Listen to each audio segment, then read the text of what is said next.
I mean, their statement is like, it's just so weird. Eh? And what are we supposed to praise? It's like when Vet was withdrawn, they somehow want to take credit when it was an ANC minister and even ANC leaders who were Paul Mashatile and others who kept saying, well, it's going to be a temporary measure. And now their own deployee, a minister, takes a decision that raises eyebrows, that is so weird. And then because of public pressure, and thank goodness to the opposition parties who were putting pressure as well, the minister reverses that decision. And the minister wants to tell us, oh yeah, I've now consulted and I've decided to withdraw. Well, if you consulted first, minister, you probably wouldn't find yourself here. I'm sure somebody in the process would have said, hold on, are you sure about this person? What about this person? Aren't you concerned about how all of this looks on you, how this looks on the organization? Sizwe, you're calling from Centurion. Good morning. Good morning, Clement. How are you? Sure. Go ahead. Clement, so to be precise, I'm actually working under one of the SETAs here. Nah? Mm. So the picture that is actually coming out clear now, the intention is to at least focus on something that they are saying probably they can salvage in the next election, because clearly this is just one of the state capture kind of an arrangement. Because clearly, how do you then define? I mean, people are just like your. It's almost like KZN. Your KZN cabinet is actually going to the SETAs, because if you read into all the financials of the SETAs, one of the SETAs that is actually probably I would say managed in a way that you would say, I wish I can work there, is your bank SETA. That institution is probably one of the best in terms of governance. But and you consider all these people who are coming there with their names in all these other previous issues that were in KZN, but being brought in these institutions.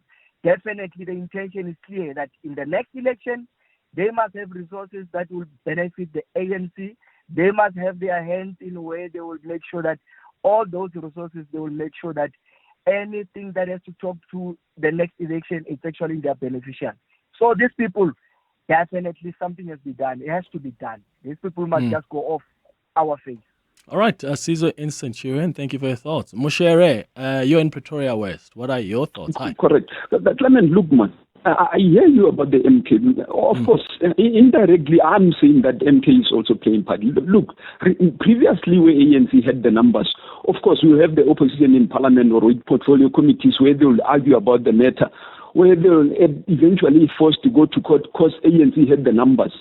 Of course, now is your EFF and DA where they've been raising these issues, but because of ANC doesn't have the numbers, now they're unable to take the opposition, and they don't have to go to court because ANC doesn't have numbers anymore. If there is opposition from opposition parties, ANC, because not having the numbers, they are forced to withdraw these matters, of which in one way we can say that the MK is playing part, but of course on the other hand we know that the MK stands for.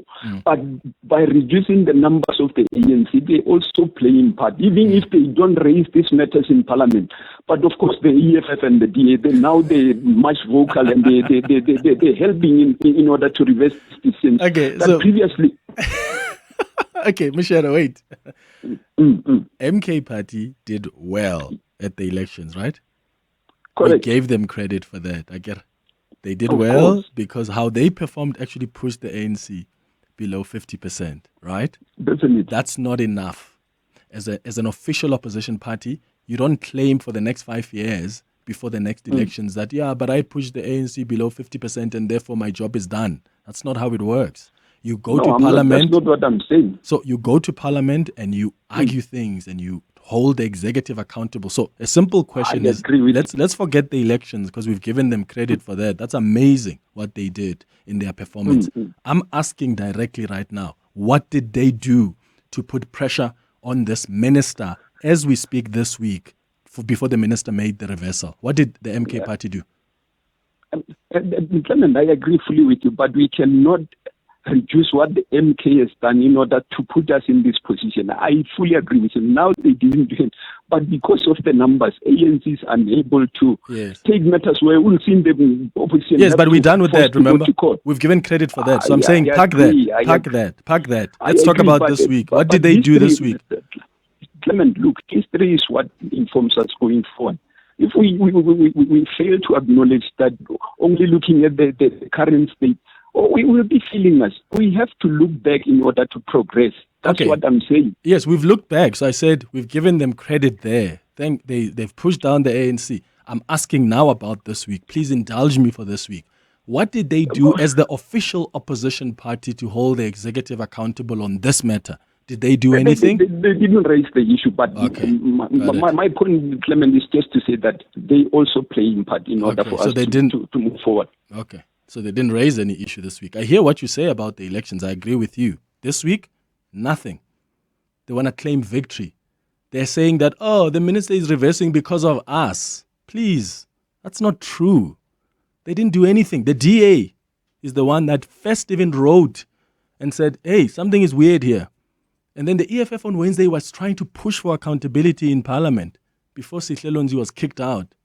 And then on Thursday evening, you want to claim that the minister reverses because of your pressure?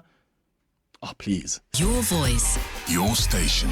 Your open line. Walk the talk with Clement Manyathela. On 702. 28 minutes after 9 o'clock. Lifuku, you are calling us from the Northwest. What are your thoughts? Good morning. Morning, Clement. You know, this SETA thing is actually, it's a bit depressing, man. And it just shows you how our tax money is not respected in this country.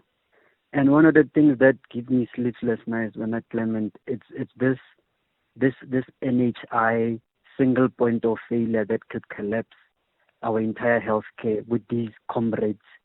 It's another setup they're doing for themselves so that they can eat money. And it's so, one of the hardest things that I hate to do is paying tax when I Clement, when I see where my tax money is going. I mean, how can this minister, there are no morals anymore when I Clement, how can this minister do what they did now with knowing what's going to come? But they don't care when I Clement, they wanted to increase our VAT. So for me, Clement, in this country, taxpayers are really, really not respected. For them, these comrades and whatever, it's just for them to eat money. And for me, Clement, I really worry. And I pray that in the courts, that this NHI thing fails, because this is where these people are going to, even Gwede Mantashe himself, why didn't Gwede Mantashe say to his son and whatever, hey, don't do that. Don't even apply. Why couldn't he do that? Well, yeah, and I bet you it's not just Gwede Mantashe. I mean, if you were to check you know how many entities are under various departments in government? You know how many entities are there? It's not just these skills development entities we're speaking about. If we go and check who are the board chairpersons, who are the CEOs, you're going to see a family tree there, I bet you. But this has always been the nature of politics over the last 30 years. And maybe that's where we should be grateful to the GNU. And maybe that's where we should be grateful as well to how things panned out in this year's elections, because there's no party that can now abuse its majority and do as it pleases. It can be held accountable, even in these constitutional or institutions like Parliament, where in the days of old, they would just do as they please because we've got the majority. Well, things have changed.